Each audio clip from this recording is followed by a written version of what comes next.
മകൻ ഉമ്മയെ വെട്ടിക്കൊന്നു. എങ്ങനെയാ ധൈര്യത്തിൽ ജീവിക്കുക? നിങ്ങളെന്തിനാ എന്നെ നോക്കുന്നേ? എനിക്കൊരു ധൈര്യ കുറവില്ല.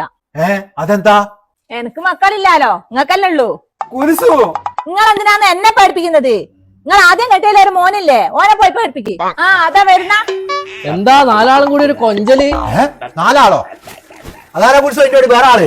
എന്റെ പഴയ സമാധാനം തുടങ്ങിക്കോ. നിങ്ങളോടി വന്നേരാ ഞാനതെല്ലാം അങ്ങ് നിർത്തി. ഓ, ആൾക്കാരെ കൊണ്ട് പറയിപ്പിക്കാനായിട്ട് ഉമ്മാരത്ത് നന്നത്. നിങ്ങൾക്ക് അങ്ങ് ആത്തങ്ങ് പോയി കുത്തിട്ട് കൊഞ്ചിയാ പോരെ? ഞാനുണ്ടല്ലോ ഇവിടെ കെട്ടിക്കൊണ്ടുപോയിട്ടാണോ കൊഞ്ചുന്നത്? അല്ലാണ്ട് ഇന്നെ പോലെ റോഡും മേലെ നടക്കുന്ന ഓരോന്നിന്റെ വയ്യില് നടന്നിട്ടല്ല ഞാൻ കൊഞ്ചുന്നത്. വാപ്പാ ചേലക്കാണ്ട് പോരാടുന്ന്. നീ കണ്ടുക്ക പേപ്പറില് മകൻ ഉമ്മയെ വെട്ടിക്കൊന്നു. അല്ല, ഈ മകനൊക്കെ ഉമ്മാനെ വെട്ടിക്കൊല്ലുന്ന എന്തിനാ?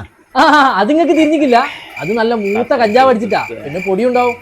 അല്ല മോനെ, ഇതെങ്ങനെയാ കഞ്ചാവ് അടിച്ചിട്ട് തിരിയാ? എന്റെ പൊന്നാര ഇളയമേ, അത് ഭയങ്കര സിമ്പിൾ അല്ലേ?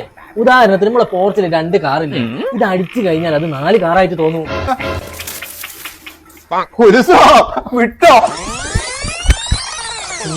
പാപ്പാ